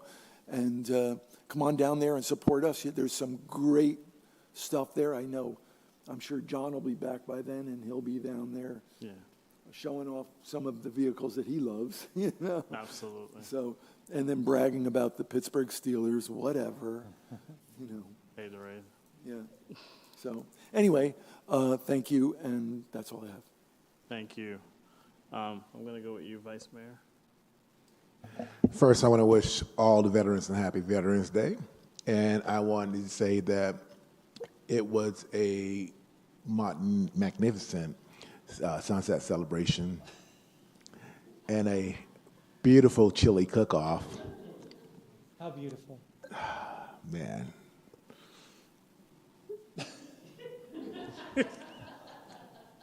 I don't want to say that. It was a lot of fun, and I hope we continue to have more events. I think the residents look forward to things like that, and I heard nothing but good things about it before and after. Like after it was over, people was just talking about how good the event was. So that's all I have to say. I neglected to congratulate you publicly on the chili and all of the people that you brought in that night to vote for you. I'm glad someone finally admitted it. Yeah. I'm very glad that somebody finally admitted it. I'm going to let you go last, Commissioner Thomas. I'm going to say thank you, Commissioner Wark, for your words. I agree. I was with you through a lot of that stuff with forest development. And I believe that a resolution will happen. It's a sad case to know when you listen to the timeline how things kind of went, but I really believe it will work itself out. But we have to do our due diligence as staff, commission, and residents to all find alignment in this situation. And I think in the end, everything will prosper and move forward. Last night was the Seacoast presentation. Myself and Vice Mayor was there. Good talk about what they have coming up. Also good feedback about the situation with Nautilus as well as the lift station. So good feedback, yes.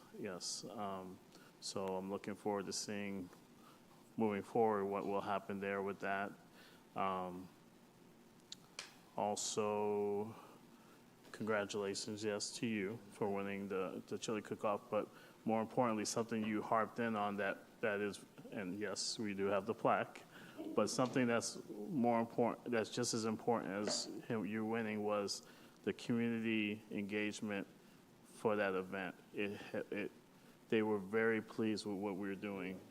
I mean, that's something that, we've done before, but to see how the participants engaged in it and were enjoying it and speaking to it even after the day after and the day after speaks to the way we're handling things right now in the town, and it's in a good way. I'm telling you, it is a good, positive movement we have.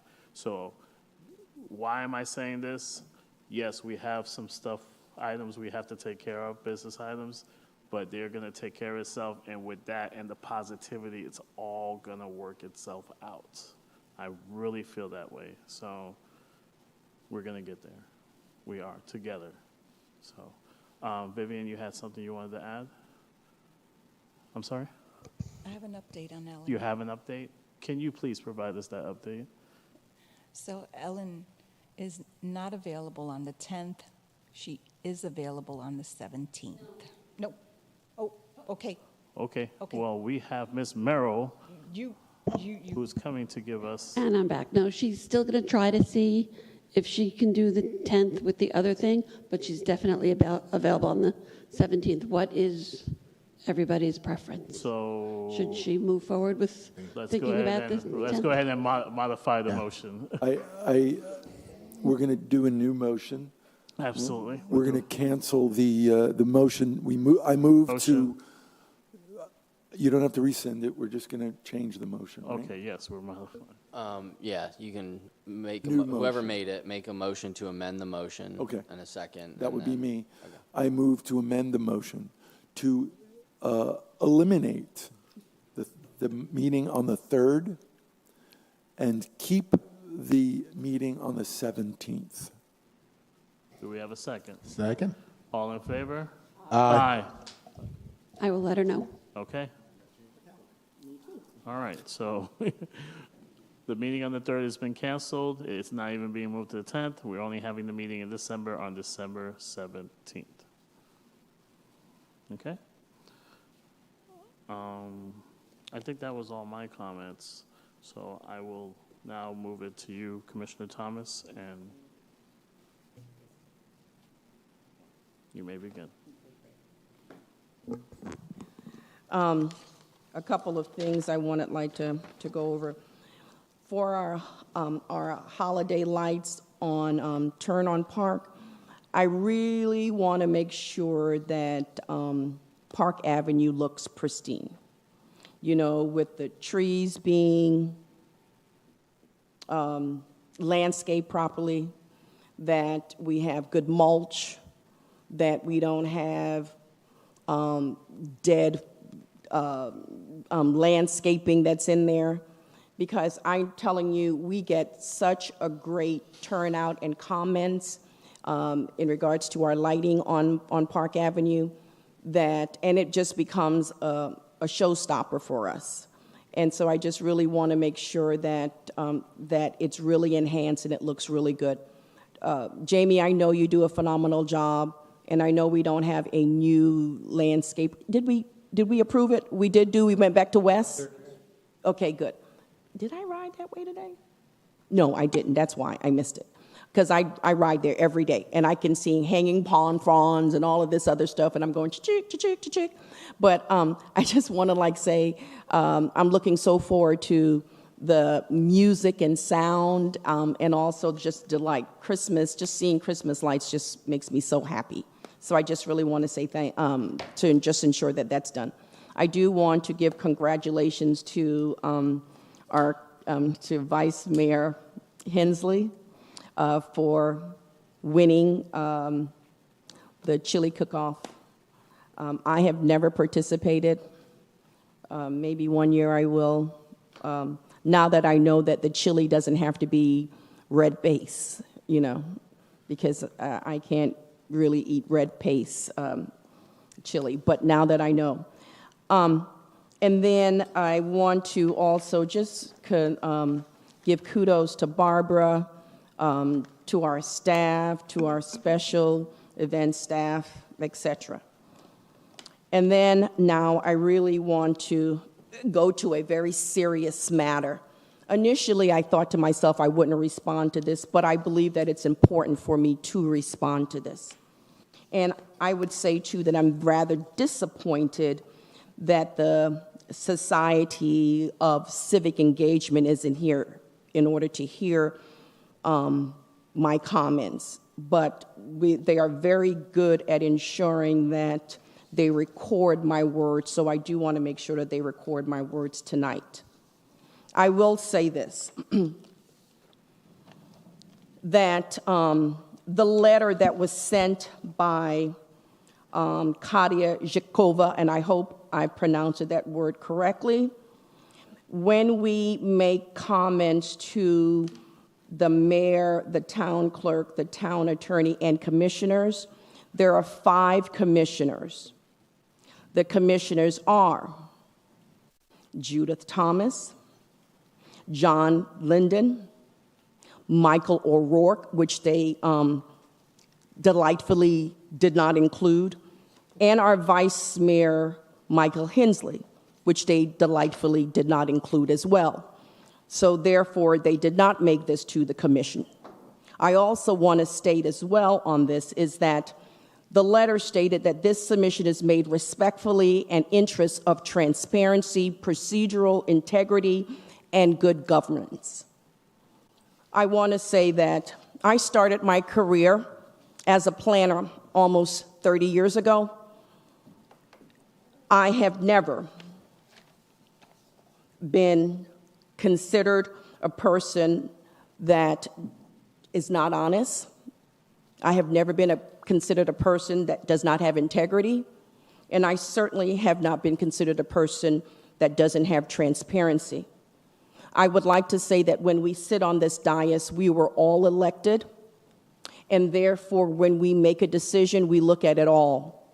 I will commend Commissioner O'Rourke that he is professional enough to state that when he feels that his passion may have overexcited himself, that he's good enough to say that. But I do want to put on record here.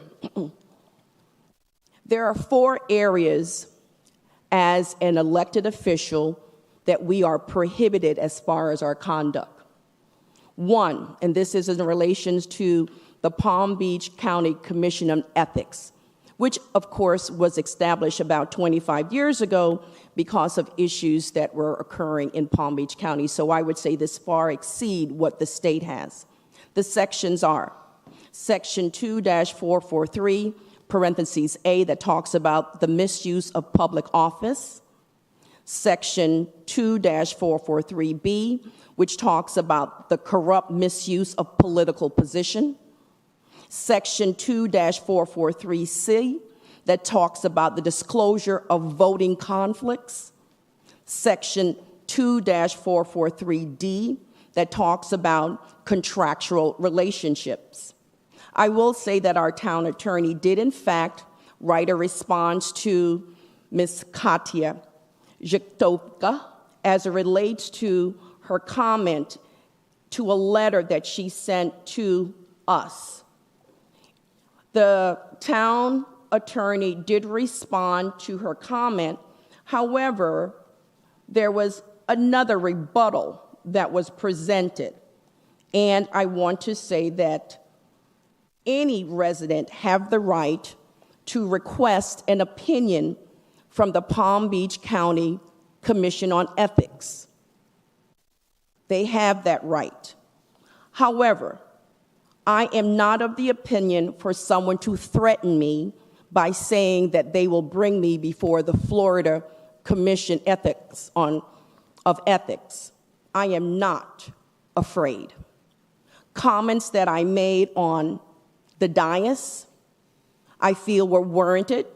One, I did not, in any of my conversation, mention the P3 agreement. Second, I would like to say, we need to understand the word of admonishment. To admonish someone, that means to scold them, to warn them firmly. And if my words and that I did say, and if in the context of what I stated, was actually to scold the developer, and it related to an existing development that this particular dais had approved prior to me, I am asking, and I asked that night that that particular project get finished.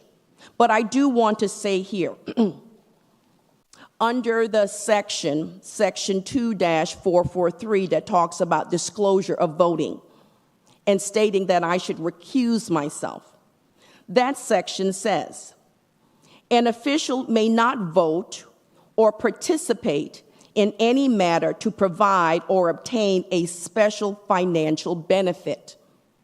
There is no special financial benefit that I am gaining from this. In fact, any contributions that were given to me were fully disclosed in my report, and I provide that. The other thing here says, an official is prohibited from advocating, promoting, or advancing anything that will benefit any family, spouse, or partner. I did not promote, advocate anything that related to my partner, my spouse, or any of us having any financial benefit as it relates to this. I want to go on to say, too, the political contribution, which of course is an exception under the definition of gifts because it was not a gift, the requirement is that you provide that and you make a log and you report it. A political contribution is not considered a gift unless you report it, in which I've done. I have not provided any gifts to a relative that relates to this. I have not been given any personal gifts as it relates to forest development. Any gift that has been given to me, I have reported it. And in fact, anyone who have asked me to go to lunch, I personally have paid for it. I have not solicited any gifts from forest development, and so therefore I am hurt to hear that the Society of Civic Engagement would actually mention my name in such a manner to state that I do not have, nor to imply that I do not have any integrity and that this has not been done in transparency. We that sit on this dais are expected to be available to our residents 24 hours a day, but yet we get paid 25 cents an hour for the amount of time that you want us to be available to you. I will say to you, I have taken my job very seriously, whether I have volunteered or I get paid for it.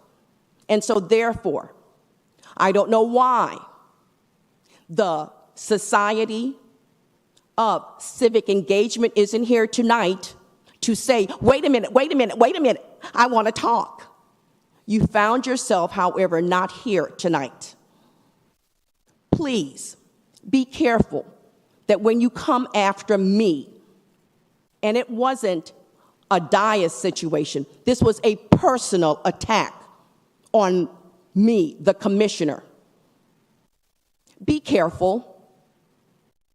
Be careful Make sure that your facts are straight. And do not take my words out of context. Because if there's anyone here, you can speak, you can ask with any employment that I have been in, and especially in the public. No one can say to you that Mrs. Thomas, Commissioner Thomas, Judith Thomas, doesn't have integrity. And every time I look for and do something for anyone, it is with the utmost respect, and it is for the benefit of the whole. Thank you very much. Thank you for that, Commissioner Thomas. It's I was gonna, yeah, it's it hurts to know that you're feeling this way, and that's not the way we look to be able to. We're not looking to have this kind of interaction, and I understand that your feelings are what they are, but know that we are a collective. So when I understand you're talking on yourself in your regard, but you are a collective of us five, and we appreciate who you are. There definitely is no question of integrity. I, for one, don't have a question of integrity for you, and I believe the rest of the gentlemen here can agree with me on that. And we are going to be okay on this. Oh, we're going to be okay. Because you're not going to break this up. No, I understood. But You're not going to make a break into this. What I'm saying is, we're going to be okay because business is going to move forward. It's going to move forward. Business is business, and I'm not going to choke on y'all either. Exactly. So. I'm going to eat my Reese's Pieces. So, what I'm saying is, we will continue business. We sure will. And we will not let any distractions get in the way of conducting it. And I think I can, all the commissioners can agree with me on that. Absolutely. Commissioner O'Rourke? I just wanted to add to Commissioner Thomas's comment that tonight, the Society of Civic Engagement actually accused us of doing backroom deals also. That is something that does not happen in this dais here. All of us understand the sunshine laws. We do not engage in that conversation. The only conversations we ever have is up here on this dais. Absolutely. And so I know it's in fashion nowadays because of the social media world that we live in, to be able to go after people and then expect not to be able to them come respond to those attacks. But there are 5 commissioners, including our mayor and our vice mayor, who are on this dais that do this because we love our town. And I'll just leave it at that. Thank you. That's a good point and a great way to put it. Thank you. And I do have one more thing before we leave. Sure, go ahead. If we're done with comments. no, go ahead. I want to ask for an agenda item that we discuss on an overall basis what's going on in the marina with respect to how things are going with negotiations to try to resolve the agreement in a more positive way, if that's okay. Yeah, we can do it either. Mike, please. Just to have it recorded. Would it be helpful to do before we have the Again, agenda item? because we can't talk, we can't go together and say, hey, what's going on here? Okay. I didn't know if maybe you guys wanted to do a one-on-one first and then have that meeting, so that way we can, make sure everyone's up to speed on it, or however you guys want to do it. We're good with it. I just think it's something we should have a discussion about. It doesn't have to be a long discussion. I said one time in the past, we need to go through the agenda. I'm in the agreement, and say, these are issues, these are areas that we need to focus on. That's all I need to do. identify those areas, and then we can have updates on those areas that we identify afterwards. That'll I work. want to make sure everybody's on board with that we understand where we are. We've completed, the staff's completed the review of the comprehensive agreement. The attorney's working on it. We need to bring that back to you anyway. So that'll all be coming to you anyway. I think Commissioner Thomas, you had one more thing. Yeah, the town manager and I did speak about this, but I also wanted to bring this forward too. Our town manager's evaluation is coming up in January. Yeah. And that is something that I would like to be able to see whether it's in December or January around the time of his anniversary. So I just wanted to put that on so that we are all aware and that we're consistent where we need to go with that. We need to figure out the process as well of how we want to do it, because we had a process before that we were doing with the previous town manager. Correct. And I think we were in a transition of changing that process, and we need to figure out, and we never did. Yeah. So we need to figure out how we're going to do that moving forward, and with respects to Rich and how we do things with him in Correct. terms of the process. Correct. Now, I do know because the town manager and I had spoken about SMART goals. Correct. And I did ask the town manager to provide me with, and now that I'm speaking openly, to provide us with some form of an evaluative tool so that we can see it. But I'm just wanting to put that on record. Thank you. I had discussions with him as well on that, and I did give you the notion that we were looking to go with that with the previous town manager as well. So maybe that's something we could revisit as far as doing SMART goals as well. Okay. And I think with that, we have everything good. One last comment. I just want to, again, congratulate you. Let's not overdo this. My wife also congratulates you and Wendy's as well for winning the chili competition. And I'm pleased to say that she is now talking to me again. Did you taste that chili? And I'm sure you guys will have fun with it when you guys see each other next time. With regard to, a comment with regard to the plaque, since I've won that award twice, I don't think there's enough room for the next winners now. I think I've already taken up too much space.